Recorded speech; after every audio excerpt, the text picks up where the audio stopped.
We abusuafo ema mo nyina ha yada sepa se na wie wo de wafidie no atome 90 eso wo neat 100.9 FM. Abusua na eye benada 30th of November 2021. And na eye da etwa to e wo November bosome no emo. Esa a day 30th November 2021 unhia bi wo babia bio da kopembre wiase besaye. Enti na ye da sono kokora e wo bibia abrabo e kina nyame ya adoma 1st December na chese ye hwiri asiburo nyamua ne sahure nanso abusua ye bekoso adi nkomo ye bekoso akasa na ye nkomo aye die nyina na ye ka den ede ne ye ka nyina na ye tu ye hofo abatan no ye mamamuwa no ye me ni enko mo ho ye beba ne aka ye mamamuwa no ho asem na mefa kwanya so amo akwa abasoronko e de abanita fm ye 100.9 awie me menti na medru aboboa no a mede ebrewe ye hwe ye mbre no a ye de chese aka donko abapa sima aduno emiensa aha enti free sabre ya kosi se no 9 ebebo no menemo ena etie ye bedwendwe o my Ghana eho ena de ba kwa di center stage no eye the budget efiem mienu ene aduno mienu 2022 budget ena ye beka eho asemansa na ye beba ho no mo na abusua ye mfa kwanya so ne etu ya ho fokakra efa ye ma emamu ano eho yenim se ye ma mamuwa no wo mo a ena enyini ebeye ebemma ebeye ajanom ebeye grandparents ne de kekeka ho enti no obatan de wodi bedua obaba manu no efri asase yi no aha eno a no de benyini o eno a eno wo de behwe ne ho so eno a enna sabe wodi besi mpna twe kwan mu eno a eno wodi besi awade kwan mu eno a eno wodi beba beda ne agya eti de wodi wura ne mu efresh asie no eno na ebetete no amanatimi aye nipa kopoten a unya ya anka oba no obeye aha na empempi ne ya na ye mama ya no a ena ya ne ani ewo wo mso ene abayo na ma ne ani sa no wo fa ha ne ani sa no wo fa ha ne ani sa na fe emema ne de ye ntan ha wo mo papa nanso ebre adru se wo se ye ma ye ni eku ye memema no ho papa na obata wonim se entete ya wo de mema oba abamu a no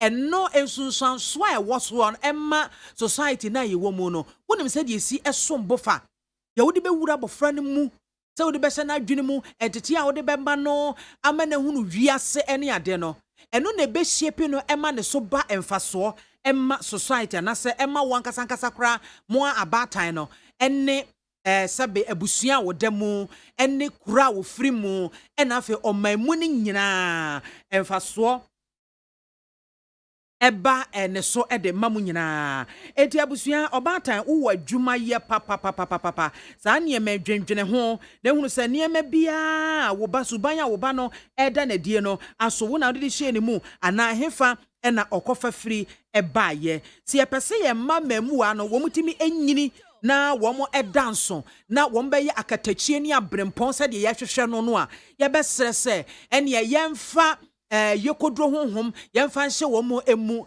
yemfa nkunimdie honhom yemfa nhye womo mu enfri sa ahyase yi enye de bia ena sabe oba no efri school ba obedi first edru ba bi na oteba fom amani hunu sa abrabo no sa nete edru baabi a wohwe ase edru baabi a na wumu apagya na kyese nkakra na okwa enesa yenhwe se biribia no ye be challenge wo mo se ne be ya wo mo nyini a wo mo betimi akonkoden aye niema kase a abatan ebe hye ya animonyam obatan bia ni honomo a sebe wo na ne ba waye basa na obatan no hu a ne begye na ne nyi da bia na odwene da bia na owo awerɛho emu enunti enna awiei yesese ye mamamu wa no obia akwantuo sononko a wo tuni abrabo sononko a wo bebo ewo asetena yi mu no eya awade entu benya sika bebre a efiri awade ebehia wo kodwo to a efiri awade wo bewu ntemu a efiri awade wo benyina cha efiri awade wo bewu wo be jese wa brabo no wotumi saba 80% se beye wo yi anase ebesai wo a ejina aware ko a wo be ware eso enti abusua we enye fedi agro Yenhwe se de ye mama no ho adwuma no ye beye emema no so ho adwuma bi pepepe se ne beye a ebetimi aboa na omo so aba emfaso kese de ama yen society da bia ye proclaim educate your girl child pa baba ya no school na be ma no because at the end of the day be ma no na eba benyini aba be ye fie ni ti endi so no so anko school enti ye peja amaya no na ye peja emema no ensuso ebe esan se mpempi no obi aye kobolo fo dodo no aye mema kobolo fo a wo mo enko school eye mema dodo no a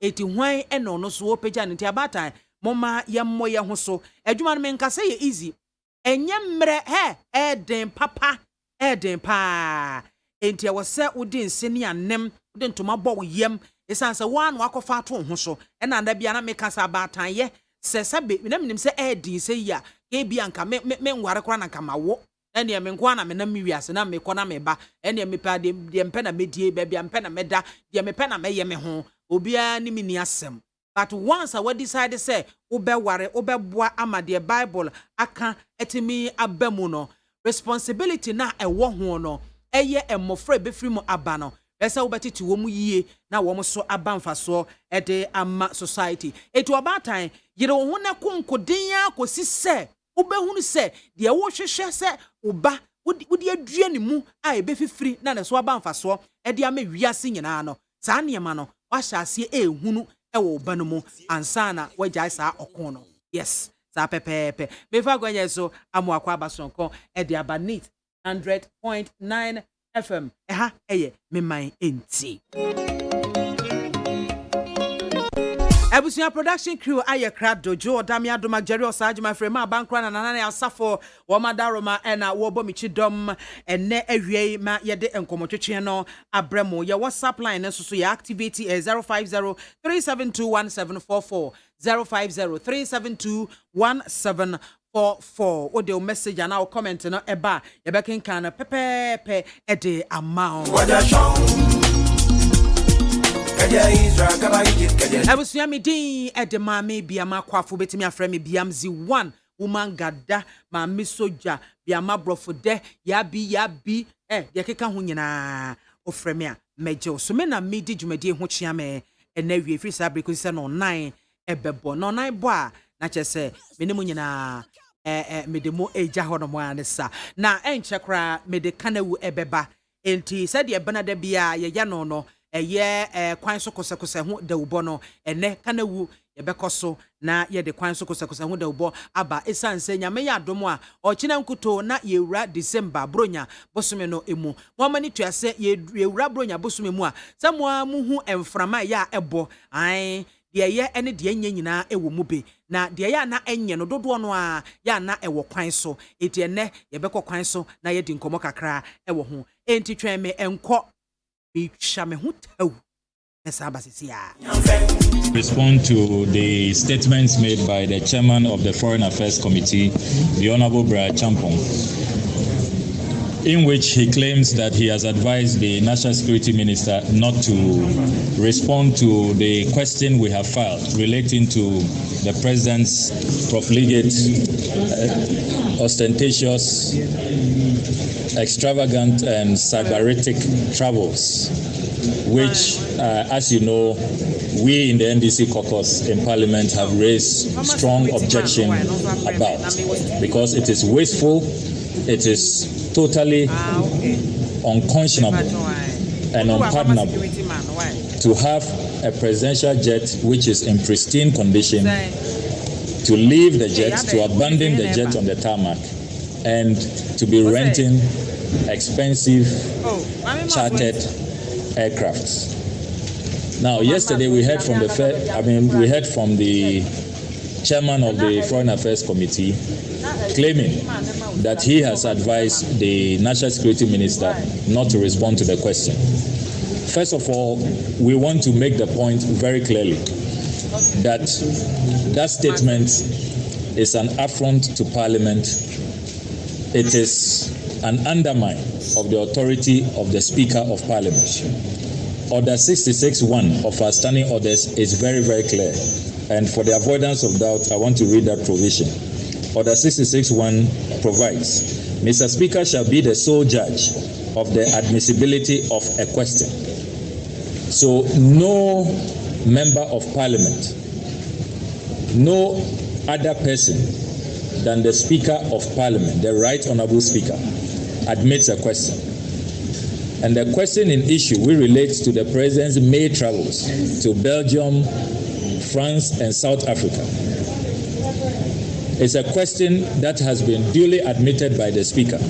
It does not lie in the mouth of the Chairman of the Foreign Affairs Committee to advise the Minister, who only last week was expected to respond to that question. And you know the history. After weeks of government, prevaricating and pussyfooting, the finance minister came and told us that he doesn't have the full, he's not seized with the information on the cost of the travels, and that we should go to the National Security Minister. The National Security Minister was eventually programmed to respond last week. The National Security Minister sent a statement to Parliament, communication to Parliament, that he has had to travel. And so we'll be seeking another convenient time to come respond. At no point did the National Security Minister indicate that the information on the cost of the President's travel has been classified as top secret. And so he will not respond to the Speaker's summons to come answer our question. That the Chairman of the Foreign Affairs Committee is totally out of order. He is arrogating to himself powers that he does not have. He must stay clear of the Speaker's authority under Order 66.1. Yes. The other point we want to emphasize is that at a time that this government has submitted a budget and is asking the people of this country who are already under excruciating hardship, who are suffering, the government is demanding more taxes from an already burdened Ghanaian populace. Imposing burden after burden, hardship after hardship on an already suffering Ghanaian public. Yes. And yet you want to continue. President AKWAFO wants to continue to live like a Russian oligarch, like an Arabian king, like a British aristocrat, all three at the same time, at the Ghanaian taxpayer expense. And to add insult to injury, he refuses to be accountable to the Ghanaian people, he refuses to be transparent, and he refuses to show respect to the Parliament of the Republic of Ghana. We want to state very clearly that we are not accepting this new found position. The Ghanaian people will not accept this. You want more taxes, you must be accountable. And this is another reason why we in the NDC caucus are clear and unambiguous that we will not support the 2022 budget. Yes. We will not support it. We are opposed to it because of the lack of accountability, the lack of transparency. And you see it all around you, even in the Auditor General's report. And that is exactly what the Chairman of the Foreign Affairs Committee has done. So let's be very clear. The position of the Chairman of the Foreign Affairs Committee remains an undermine of the Speaker's authority. Yes. It flouts our standing orders. It is an affront to Parliament. It's not a position of the Foreign Affairs Committee. We have not met. It's not a position of this House. It is of no effect, and we expect the National Security Minister to respond to the Speaker's summons and come answer the questions that he must respond to. Thank you very much. Abba, kana ubra na asono. Ay. Azamo. Yan kana kese. Ya ho be ne den. Mr. Sanita no baby, I will be a me my good afternoon.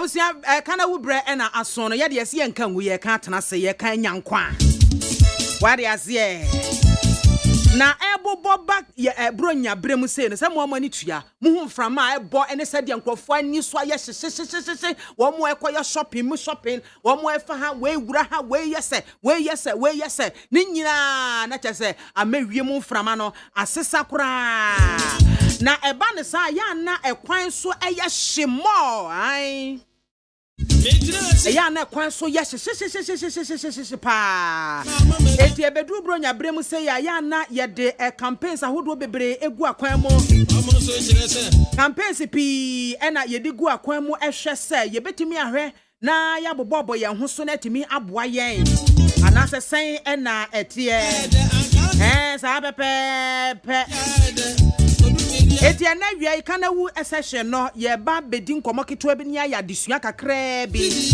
na sa disua ye ne nyina efa ekwan so kosakose eho sa wotena uka achi a we ekoma a driver for no ansa ya papa no drivers mo na we ekwa mamo wo se sa wotena tia no achi a hwese se bi wonum emonsa wonum emontramo because tramo bi wo hono mo a tramo no esene ensa ebe mo ayi se twan sa chingom ebu hono ma wonom nsa no asan nom tramo no aguso ene e mo passenger fo mu nnue enti no you say don't drink and drive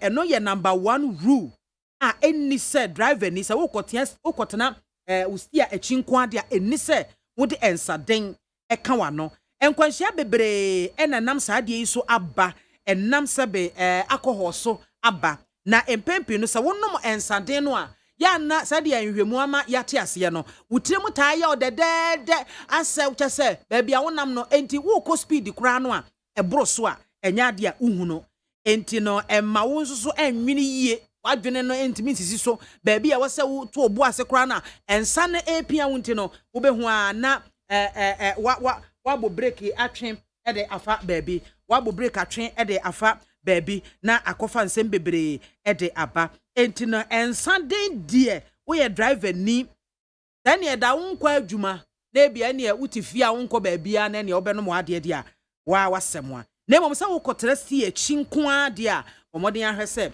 onfa ensa den enka wano begidi se menuan ma driver for omo eteme nka yie papa afi driver ni wo driver na wuduru nkwanta nan so a roni beka se intersection uduru so a se wutimi to bo ase na wo ya hweye titru enkwantan nan ya traffic bia ensi so no se wo ya hweye na wo ya sure pa ansana watimi atwam akoba bia wo kwa na se obebu ka evu afani phone se benkumo watimi abu afa honomo ena enkwantan nan ya traffic wo so no so no bomode hwe se wo msa wo de na so green wo se wo na wokọ na so se wutimi ya hweye mprenu ne mprensa ehunu se he fufuro bi obo hono mo a ono no ne kyanyate eno onam enti wo hu se ne red aso wo nyina da wo di speed hwi enti wo green aso ese wo kodo mu se ama utumi se wo na ese wo kode nanso ya hweye aduane e de na de ya ne sese bi wanim enu twia ho na wabubugu dem ya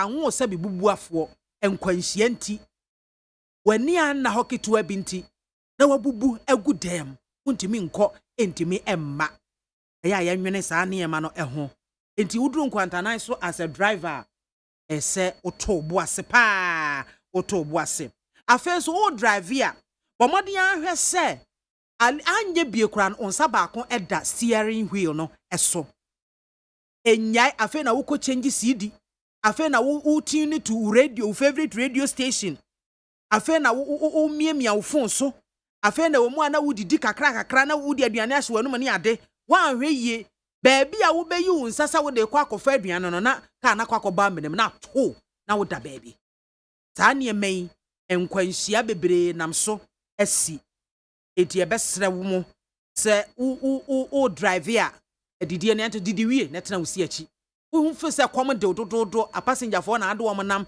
ana wo ye myself a gina paake ne didi uwia obia nhyew obia nye wayibia na watu aso passenger for na ade wo nam a eye kasa eno ane se obeka kirom so wadawroma ekom deme uma menyina na menidi kakra wiwia ya to aso wo mbete wase pa sense wo kona wudidi wo kona adidi woni beba ho so no na mo hye gotam na kyese no so akofa ensem foforo e de aba afa ne ade ba ko a yesa asua eye enkoda ene moa we driver ni onam a ya hweyie the stance akola bi betimi acrossew aboa bi betimi acrossew etiano no se wa ma waso ene wani ene wadwene ankɔ benkromu anya adwuma wa hwe ye either say mo a mo waka no mu na mo bewuo anaso obi ba onam kwan ho ena wuku no na se sebe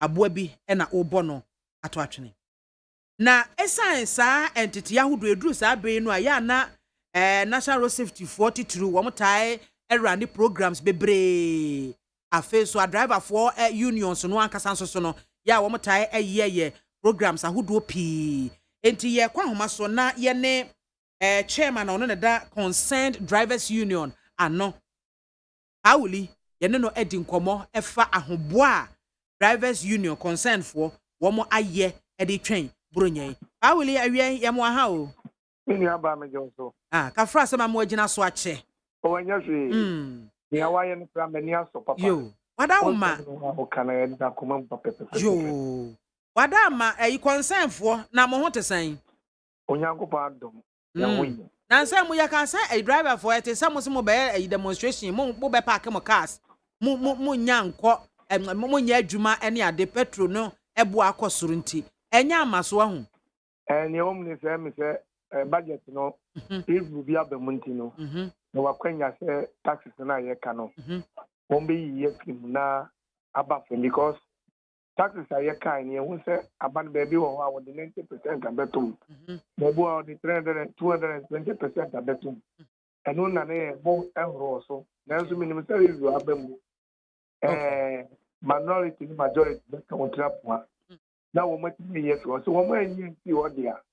And the demonstration in the end so man paying and the one nane yes you better. When you have a shop in the pay me percent. 100 year one you want the hold the okay. Okay. Mate. Yenhwe drivers union ye era bronya bosumi mu sei no a ya amode enema bigu akwan mu se de be ma driver for wo mo ayi ahweyi wada ma concerned drivers union mo de hwehwe bi sa agu akwan mu e de na mo ye e de atwen bronya no pepe person ya wakika no emiso trane 3 weeks ya ni IGPCI offer drivers unions ni nyina wo secret and ni ko shirai ye de niema bia to frame first ese driver ni bia wo license wo be renew ansa na wasi kwanso wo pepewu wo be renew ansa na wasi kwanso e wo ka wo na ento ties mawa wo be ya we se wo ka wo ties egu ase wo be hwe ni nyina fine ka ni ya maintenance etc so be ni nyina ansa na bronya bi enu ya first mark kawnes and the drivers and then to suminu be brain wa boss am say ka de ba kwa wanka na meka no so aka ho say na nsu oto a edru ba bia no kwan ni mu ba bu nsu ota ho wo ye driver ni atra so be so titi mu yi ye ne de ya ko run around the country ni na regions ni na ne driver si na end komo so be so titi mu yi say na nsu oto na so stima enchon ko ba bi second greater Accra ha edru ba bia na do or jansi na traffic no so no we na traffic na say na ye benga udu wata I say we be tina I want to say four corners ni na ka bi en free one mai ansa na watchom enya wa adwene say una mo main road do the oko ya kan ni na chere drivers and at third we a passenger na wa for car that's a driver ni ye bibi na nya udu checking point the police were on catch them because you my police buna so say the car ni do wa when you na car no wo mi sap wo ma ticket ni mu say driver no do mo kon wo yi save na bibi akoso pepepe ehu biara ni na wo de ehu show mu a wa hwe ni ha beba and second eni asise to wo ma driver for ni say obi wa wo say wa you overtaking enye wa bi say unua na oba no overtaking na wo da wo na mo main road ya be how you over why you overtaking say say wo mu be si for man no no ba wo yes wo fa kwa no so yes wo fa kwa na ka be boom ana no so yɛ sɛ ɔma okwana wo afa okwana ka bibom emom no wayɛ overtaking no ba no kyerɛ wo a wahunu ne so na mo kwa wo beti for man na wotwam saa de na baabi a yɛtɛ hu wɔ kwan yɛ afla okwana wɔn no ma sister saa de na to ama drivers no so wo so nua na overtaking na ti for ma wo nua edi ya hyɛ yɛ nua ma driver fo no sɛ so wo so nua bi a overtaking sɛ yɛ careful wɔ ne pie so pɛ na sɛ wo besi for man and okra sɛ wo mu nso sɛ wo so yɛ careful no kwan bi enu a wo mienu mu nya wɔ sɛ mo be apply break na mo be gyina bɔkɔɔ sɛ best mu kura mpa eno no enye mo saa enti ensan so ye bɔ won kokɔ sɛ wo fin sɛ wa bra na sɛ wontimi nkwa park car no wonum nsa wo de da de tia to car kɔ wo fin sɛ wa bra nso a ye ma won tu car ne wo station sɛ wa kɔ no wa ba bro nya mo nso ni paguo da bi try sɛ wo be da besi 2 hours utimi da na home na wo dware na wo nya dware kakra bi ka wana aduane nso men ni mo ubedi akakra bi aka ni nyina akyerɛ wɔn ebi sɛ wodi ni mo a wotrɛ tie ni mpɛ wo da enti aka wɔn ni nyina akyerɛ wɔn sɛnea bronya yɛbɛnya identity free ɛnkɔfo aka wo bi mma ebi sɛ bronya no de ne yɛhu no sɛ 24th ɛne 31st ɛno na yɛ nipa ni bu so pa ma driver fo no tumurika ebirika tu no nso bebree yɛsrɛ wɔn Kumasi kwan Aflawo kwan Central Region ɛne Brown kwan yɛsrɛ wɔn yɛka kyerɛ IGP sɛ Wama police for Mrakwan because our Roberts near the other do baby no high and adabafo. What dear Namie and this self Tia Yina Yakusian, Yina Yakasi in Yanma Draba for various stations to any woman heading to the one. One must answer sending your pepper. Yeah, ma'am, that was the part because and some baby I can overcast will be what can na. No question be baby sama. Near me be sanisa anya be a concern for more drivers union for Muni momu nyina anya bia moye asotwe hyehyɛ bi de ato hɔ no mo a obi obebu saa de ne so na afa ne so ama enkwanhyia asi no mo wasotwe bi a mo de bema saa nipa no eno dey expect anything as obi anya ne lances so wo ma saa nyema ne happy a ada say e beje wo lances ama DBL fo wo mo be delim 1 year unkaka ena bronya mu nso uni passenger bi ko ewo mirikatu a bronya no unload car kopem se be di bronya be wi wona wo yere no ma komede mo sin se wo benya akwanhia bi na kofa awabre ngwala no eno ndi ye wasoto be se me nsa ho first one last ye be jonsem se kan woni passenger kasa rough ewo kem so wo ye bibi no ka to se da benya botra bronya no unya juma kopem se be di bronya no be wi and that third and sanum wo be no nsa ye be wo se wanum nsa no and also back Patuka Kusu, say, baby Brunia. And look at your 6 months after Easter and Sunday be a bear, I was station. I have my school. And the uncalled for the 2 million half for that's many of Fidia Cassian, American Stania. Yen Yanma, over various stations in our bed. No one wants to foot to your coma and comma concern, and then come and GPS and grand comma proctor and then come a committee. Now come other unions, if it's a kind of background. Concern your fast so kwana so and woman na so omofa awele ye bedo ase menu aba me ye bedo ase pa na menu aba menya kwanya ni ma me contractor na owo me krom jacket kwa no ye sra ba ne ye hu se wasesa ne ne ma nyina afiri so ekwa nso asɛ ye na ewu mutu ye ne fi agina ye fi dam no so kɔtra ho no ye ne kwa ne nye enti se minister bi tie ana DC bi tie ana MP bi tie a Yakiti Edumasa Ajina and Yasi Pesequano, then a Kwana Yeno. Woma contractors in Cosuma and Mr. Adaroma, Majidi is what say. Yadasa Pauli. I was here for Pauli, a chairman or that concerned drivers union, and no ewo and Krahase. Nana Yanugusua ye to tutu, ya driver for no ye to Yahuya F1. Asha Sebrunya, we back was what Yamamosa, Copimbra. Ye be di bronya ne be wi ato mu akosi Easter bremu ye be koso atutu ya ho fo na bia me ka se national road safety for be ye omo de driver unions for be organize mo akasa akere mo at the end of the day wo driver no na be kaw etistia na chi and the decision bia wo be take bia either say e be ye wiye anase e be diwa enti e wo se yetimi hwe ya dwene ene yankoma no etimi ye ho adwuma ye papa drivers yetena sie na chi a asajama ye pentemwa minim si yepentem akoye de ben yo yepentem obi epre no obi arahye obi na obi ekọ races chases ene na sefo profo nkwa ekitaw ye driver wan kasa kura wo nkwa ekitaw e myself nkwa na atimu senso o ma no abusua ene timu wo mo nkwa e wo wonsam na kai hunu nso se na mo nsa so e mo kra bi ehwere ne nkwa ya me bebisaw ni moja afiri wo ho bari azie me bebisa ni moja e de afiri wo ho etum me anya hwe yie na yanyi yankoma no ho adwuma na yamfa abufuo ni akoma hare so ankotua na mon bia de yembeko ohaw emu wo hwe nkoda ene mmoawa e wo kwan so a wo nkobɔ wo mo no na wo hwe nso se bra no o ka no de beko maintenance o ka no beko maintenance driver bia be hia no ti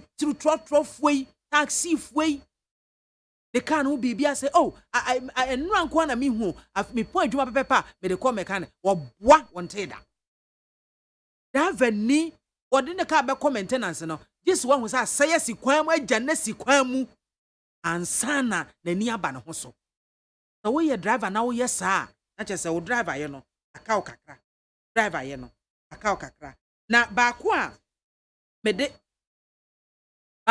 e sori so no eye se driver ni wabre wa tinka wo widim se wabre wo hia na wo hia rest wa koten stage bi hanmo okọ hefa ho okọ hefa kentampo okọ hefa kumase okọ he Cape Coast takrade asankragua wa bre a mesrew park ne ka che passengers no mo monte ase esa busuafo we dia mesre me nyina ye kasa wo ni nyina eye kasapa a wo ne passengers no ebeka mesre mo ma bre we dia madawroma mo ma me nyina be 30 minutes 45 minutes na me nanye ma home kakra ni so temia ye temia nante an we kire wo obi o ye badwemba bia wo dwene fie beto ase wono wa ya adwene enti for now de kakra we ya ene de eprapra kwa mu ye nyanim de fo no ye no wo so ba betena se ye no wo adi nkomo na ya hwese ne be ya nkakra bonya bremu nkwanhia bebrebe ne ade no ne nyina eso ebetemi bi telephone lines no atomu tawu na chese ya hwe afutuo be na ade ma drivers afutuo ben enene ye kan drivers de ya me ya adomo a wo mo enam kwa ho de beba ansa na wo mo aka de nsoso ye de atoato eti afutuo ben na wo de ema driver ni na wie 0302243540 0302243540 0202435540. Hello. Laji one. Good afternoon. Now, good afternoon, Pumpkin. Christo Adome hoye now so.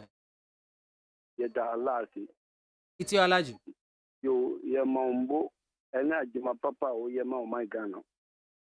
Said ye futua wo di bre Ghana foi Nyankopon srawo. Sesia no ye be wura Christmas no. Ye nia no ma driver fo. Ye si utu ajamafo a na watu ayi akurasofu. A driver for no any ye nuanum a moton and sta ewo station no. Driver ni obetu asenka ni kwanse obenum nsa. Mama soja sesia no ta taba no nyama no. A driver for no especially mrantia no adia o mo yusu no. Eche abambo for so ma o mo ni ko no mo. Ya do satam no ye free no bebre mu nkwa enye o manu ya nyina ya pe hu kabo ye da si Alaji na bibia nko ye ye da si pi. Hello, good afternoon. Kajodi ni bebe afrefi yo obolo yeti yo I BIAMAH are the wire the fa o start program no so the fire no I found they were switching. Yeah, I want to be part of the giant more plan. It's too cramp for your memory man on the time here. Yeah, okay, you junk a lot too much. My okay, now and papa. me konkola no maybe am I wouldn't say Ghana the whole world me dey make say Ghana na driver to me the passenger atemo asemo me dey true make say the whole world Ghana nkwana driver to me the passenger ono no ba be fo ka wo to office wa ba na say wa yo so kakra no na driver ni mate no mu the passenger na te you know what I want to ask you o ma be nkura ni driver ni ti mi ni mate trouble driver ni me say a trouble a passenger what the car mu na I say so but mu na mu so yeah na car ma asemo anya fe ada yanko de na yaji bonya ba be sun o de wo hu nya ampata ko sasem saa na e be ti saa nsem hunu driver ba ko no sa ni ko fi o mogu aba ampaso bo no ko fi o mogu obi aka na maame ba o that's it ne maame fi so ba wa ba that's it yenua obolo na otene kan hello good afternoon bacho dini baby afrefi maame soja we ya wa unia na amu akona America say it's you maame say yemo abaso ene enkyekere ene afutu a odema dawa fo na mincha yewa eye Canada mo maame soja afutu ni na ne ahyeyi ise ye kobu onyan ewo definitely enya asuri ewo ye kwan papa ba because me hwe lita ka akwanhia eji akra enkwa ti omawem na yesi covid ababa 2 years na se nipa wugobo ni 1000 a ye drivers no yom kasa kire ye besre wom se momo mfa entempa enkwaje amanfo nkwa enwe hwe amanfo nkwa manko obi mu hwe nwade hye ene wo mba no yesre wom omunya hwe because enkosia ka edi nkosia fi doman nko ba nkra ha de bia ba yenti se enkosia ka enya asent da denti na nkosia ka munya se na nipa na ye hunya se ye onkwa ye hunya ni munya se mu de bia ye hwiripa akra egu sa na me je ma pese da wes no se eya hwe ene mpaibo me da se ya fanta bonta we ti me da sipi na na mo akodi no hello good afternoon Mami soja good afternoon Mami Bianchi good afternoon leke ya kona ma efo na wo kwa ever school no wo de me di wachi ko e jagba wo so nya wa dwe sa wo be kire me na wo awie ente se ne ayi ade Mami Bianchi with you Mami Tia Great Accra Women Organizer great is a champion maybe wo bia bia na Mami Biama asem na wo di atena driver from the bakery mi brother ba ku be kafia atem di the force who drive personality na driver no ye ko kan na driver na ti form say unim ka ban indiscipline ni kanu ye be straight se be wo di aba radio station phone na so be ti ami omuni ase aye mi kakra education ko a be boa the police for no so mo amu so mo ja 10 1 cd no mo tra kwa no mo ti o mo make sure say to no be ye na Mami Biama akoye kana we umie ka bibi kakra o say yes ya mi pese mi kan say say kana wu meba kana wu na enne ye concentrate e wo ye kwan so mi nta se maka ho asamayi nti eno ano no nti reserve afene kwa wie ya memo aka aboso asem ai e da sipi efo ena otene kan hello good afternoon. Yeah, good afternoon. What is your neighbors? Neighbors. Club ya Sante Kotoko. Neighbors. Titi ya Sante no. Ne pom to say. Apembaba. Dem pimpim say di akire. Sa. Yeah. Na wo ye de. Nyame adom now so e. Mpacho mo ye pa. Na so what say ko do tire ma minister. You say ba sa de no ba. So onyare. Tifo ontiapo. What yapo gina ne nan so se pabene. Mo pia o ye no ko da. Ala nyale ba pia ti mo so yale no. Aza. O mu to futuro gu yani. Na di me say me shan pa na ta so ba na ko sinima. Na ta wa institute. Ye me kan say mama agban no. So no agban. Agban no. A piono. Wo bo ha. No mu nyina o. Alba pa no di aduro. Enti wo ka kinchina kan. What is the walk and what is the idea? And it is a time for yes, you can come, you could grow. Now, when you could know, what can only a person know you at them? So you're too little. And you know what's wrong? Because if only idea and fata. We are not two chamber can be a man. Or do what them? Not only so in a ordinary. I'm not going to see this only by telling me now. This is a time where I just in the one of muscle. Now we say the such more trouble. No, we say, come here, hey, Papa, what you want? And yeah, you come to they are. Long as I'm for I'm not out there. I'm not trying. Yo, that's the neighbor. So, Eddie, and no, also bet me do the aber. Hello, good afternoon. Good afternoon, my Miss Oja. Nyamia Dumpacho, Dini baby, Afrifi. Unia, Beman, no Kure, Assam, Casafrica, so baby, and Pili. No, Crasa, meet you. About the time I'm in draw attention. Messel who didn't come off air no a year and hour sushi way in off. Also, no didn't come be. Medasipi. Medase.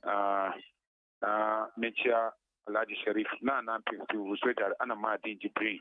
Need you do baby, I'm come about the foot to a Medima driver for a year no pay. Now, Omoma, Omoni Dingi and Tana, Oma Focano, Aquatinum. Obata, a Diano, almost ma Omo Moroso. Because would it be a common do know the tea now? Also, Fuma, they can be a ultimate control and you come and a behawa in war time. If you almost share Omadi, a brown, a comedy woman, almost any year. And then you toss me, more ma so good and promo who I will care. Be a year papa, a brown would drive. It must simply driver for no. So good ya a yadia bois a driver for it. Mamma Masukudia and promo who I will blah on my drive. Yo, that's sippy no crassa and ote nenkano. Also, bet me do the aber. Hello. Hello. Good afternoon. Good afternoon. Eba Jodini baby Afrifi.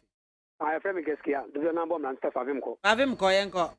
You remember, let me some manage my family of my Ghana. Now, to say, I'm Christmas, Iba.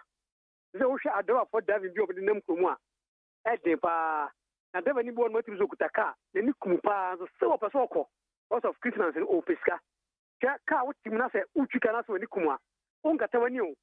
I said, what do you know? So, Sunday, who you be so now come.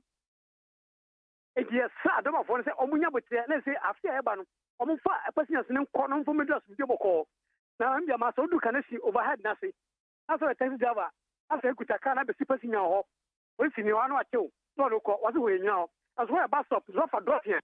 Who think I thought the liquid station, or with station, and what ye? And so, you know, not pretty for no macho. Yes, same Canadian pretty for almost a million and and what I'm the coincide of.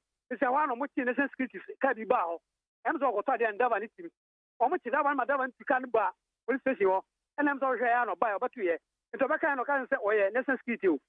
One can you know, set about Nessun Skitty today. Uncle Pet Mopin yet, not this uncle Sassam. There's no police in the account. Then Nessun Skitty, no more and was a man way. Don't put maybe yet. Why, but to get in as a much you want as a much as I say. And if I saw my part and TV, a bit me and you know, ma'am. Let us say Gaskia Ediano no was bit me do the Abba. Hello. Hello, bye. Good afternoon. Fine afternoon. Eba Jodini baby Afrifi. Unia a jack question you, Miss Rafia Saman I just see it's you. Oh, what was John the day I come and say, I have more my party, and can you name me because we're Ghana and you're tossing. I want a moji and the moody there go pa and that's it. That's it. That's what I can say. I fear a bay and a wee, why ya dear papa? A bin bession, no monto. Yeah, then our ma, papa, said the moon, a yes, Nana may share so back and back when one or can or say, yes, I'm Roberts, not sorry. If you was say, you're IGP, or deploy more policemen, I will road. This machine will say, oh, yeah, a helicopter. The bomb fire says, a bayam pa. The one thing they are checking, but yeah, zone now. Only to me, a yes, Fabiano. Now, wow, my Ghana. I see yesterday, free. If you are Snaco, you pass the BIAMAH. Driver for the son of kind, no baby mistake, no. I time my car, when you finish them. We are police in no number, be no one with a driver near mistake at Seno. And another thing, motor for no. A woman is accident on the pa. It's almost come so far. Near to say, a police for being out to them maybe. It's almost come so yes, sir. Woman at the Asamoba, Minyaba, Medas Yamisrao. And so, Meda CP. Hello, good afternoon. Hello. Hello. Good afternoon. Pacho dini baby afrefi. Well, not for Bakupo. Hey, they say madam for my doors. One will introduce you home. Me, you were free. Man, so what's it? Wash it down our yes, Meet you. A gentleman, yet you. No, Juma, I hear what Juma. That's it. I mean, come over a dark one for managing minister, and I just put it. I mean, she has no offer and a damoa. Overboard, man, tomorrow, my boy, more, my Ghana. Don't you get taxi in my I'd rather watch him. If you have been cashier, I can't book you. And this is Omuku and that's your Muku account. I'm telling you, I'm on the king. Because any pan of Africa, any pan of Brad Wako. The Muku, I'll be never for a car. Probably number 10. Panso bre. When you I'm not for any effort. Then I can buy a man bonnet and a bit of an anchor. There are recorders and the Joe Bruin, the Bob Bones, and Mamma, Papa. One more Bruno, would you choose now? Yeah, would you be a baby? I brought a quarter. I didn't care of her. Oh, when you look cute. Our car. I said, oh, Bruno, I did I said, Prince Ponia, what? That bent to an army will kind of more from punching and improve them. Bye bye. Meda CP ha ene yede en course ni nyina yede mo ebesie ye kanewo.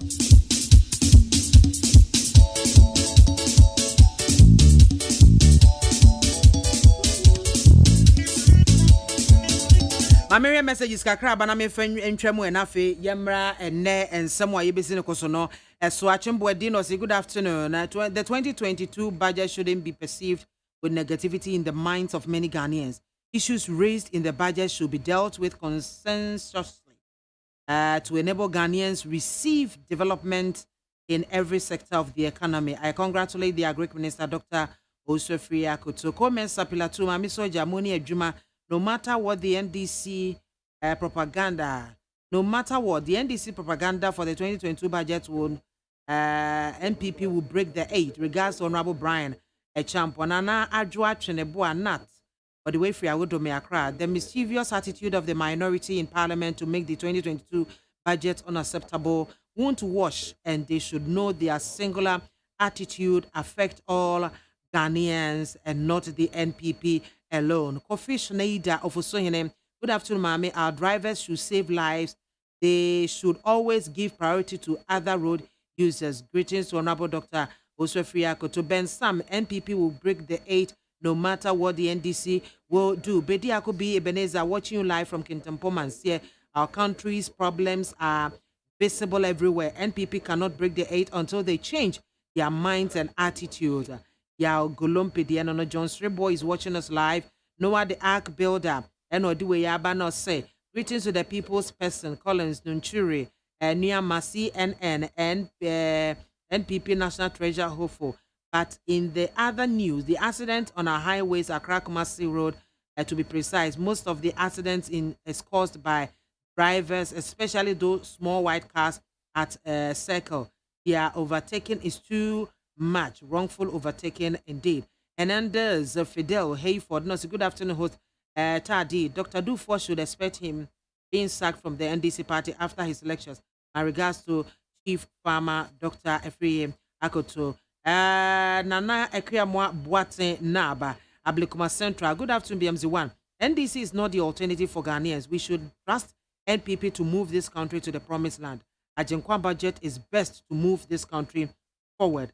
Ben Sam and Odiwe Yaba Makai and Ekriamwa Boate so Makai Odie no.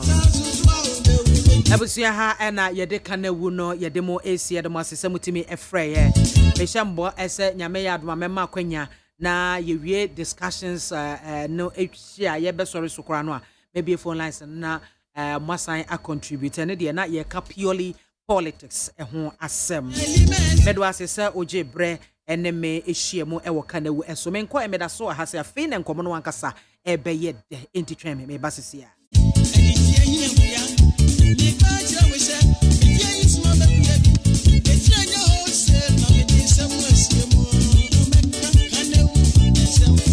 I represent Ghanaians and the country Ghana. We have spoken with one voice that we don't want anything to do with whatever terms they add, because there's still no end yet. As we are told, we used to call it lesbians and gays. Then they started talking about transgender, they talked about transsexual, they talked about queer, and they've added another Q. And then they started intersex, and they brought another A. They added another A. Now they added P. And then they see two letters that they see a plus. One of their activists called Moo said in social media, I'm a funny person. That the speaker is a funny person. I will continue to be funny to make sure that the right thing is done.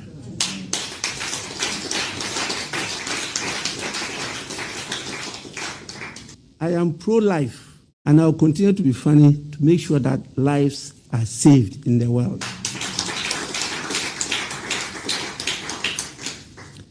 I will continue to be funny to ensure that this world created by God as a garden of Eden for us to enjoy will continue to be enjoyable by all of us. We will not threaten any person, but we shall also not be threatened. And all those threatening the members of parliament who are leading this bill, please be warned.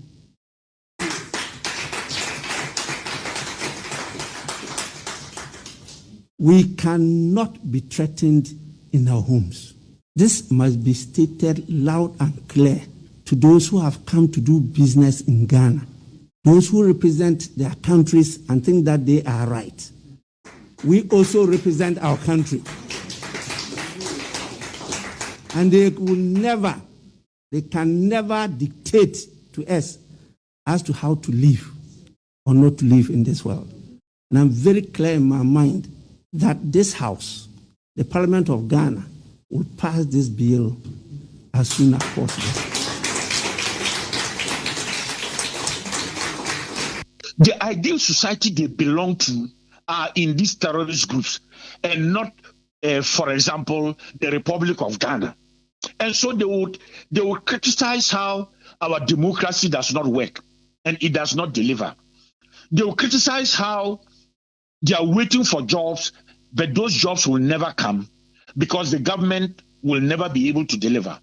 They will criticize how they can take certain things happening in society and use them as examples to radicalize. All these become the techniques of radicalization.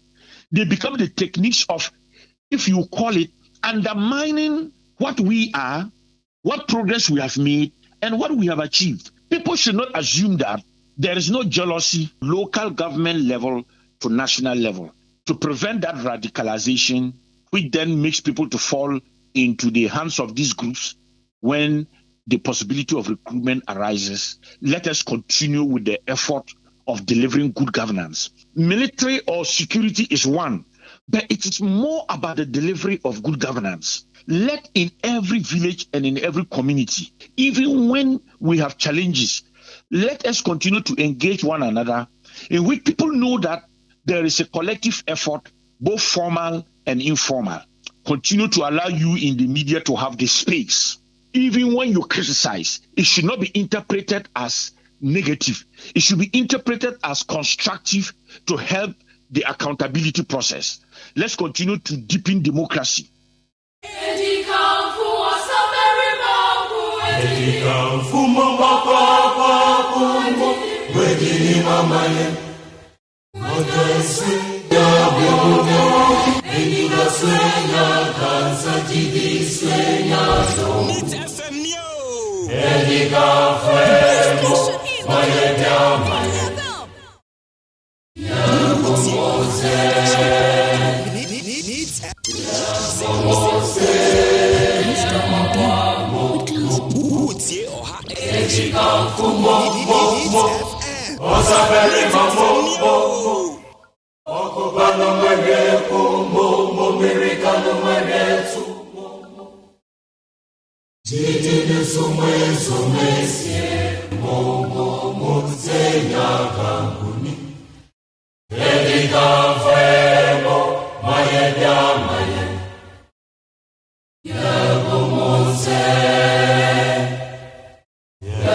For 100.9 FM was so egua wutie no high mighty dwumadie eso ebusuan nense bebre na egu apono so yenhwe 2022 budget akwomesika no se de ye twini se atwetan enkra minya efri ensentwe form emrahye bedwafie ne se bepem sa bre mrahye bedwani ba kokora ntuni nan sifie ho ehwa ese monwe ensentwerefo na egu ho ene wo mo bekwa adwen ankasa enti se de watwe mu be sure say crunch meetings upon meetings koso ene ade edini nyina ne ye nkomotwetwe no fakese no a ebegina the rejection of the 2022 budget no they say your budget ana ye ni budget ana sesen ena ye beko no afei Kaneshi district court nso ene eba papers mu say wo ma issue bench warrant say ye mfa nkwoche Madina member of parliament Honorable Francis Sosu esanse court no eton safren mpembi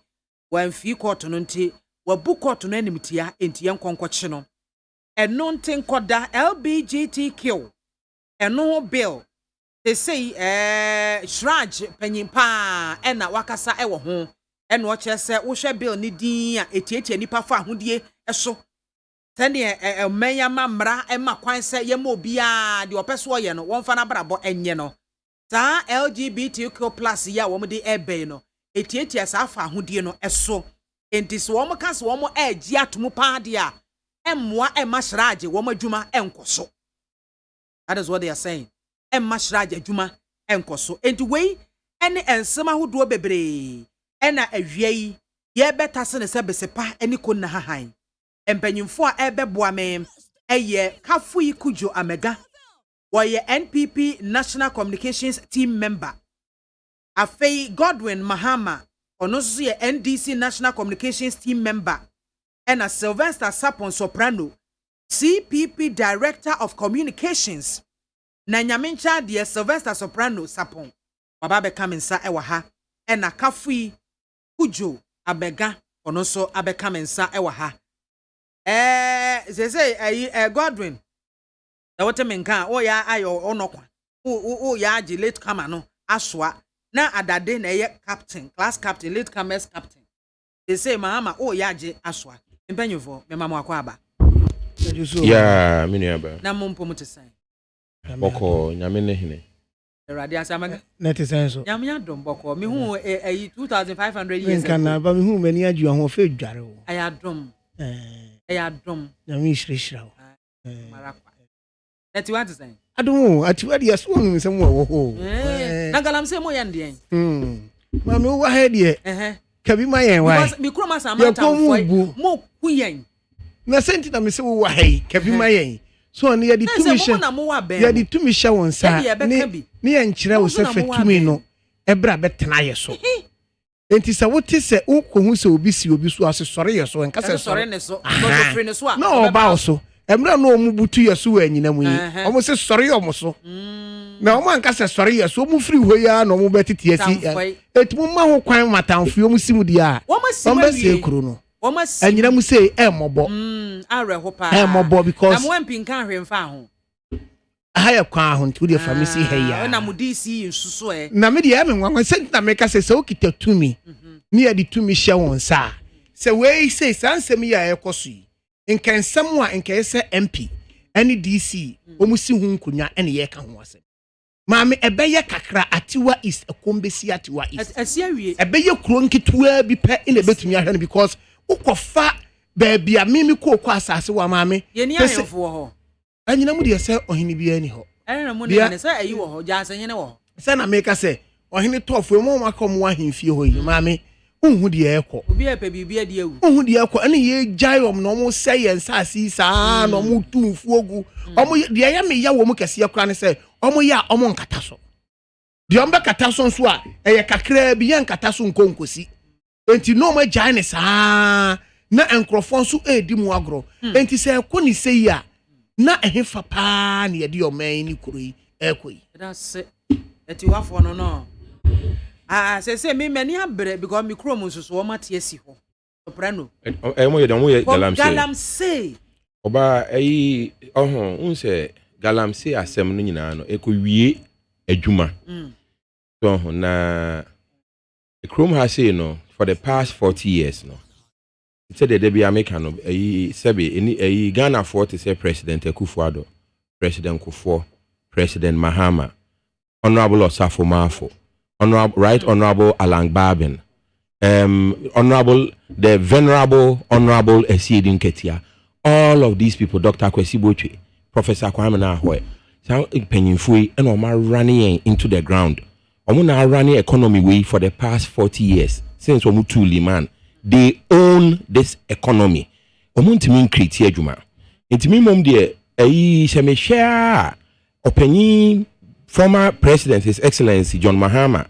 Na frankly President Mahama was a certain ahobrasie bi na waka say enka opese oman no ye nyina ye hia na ye conversation a summit, a national summit on unemployment.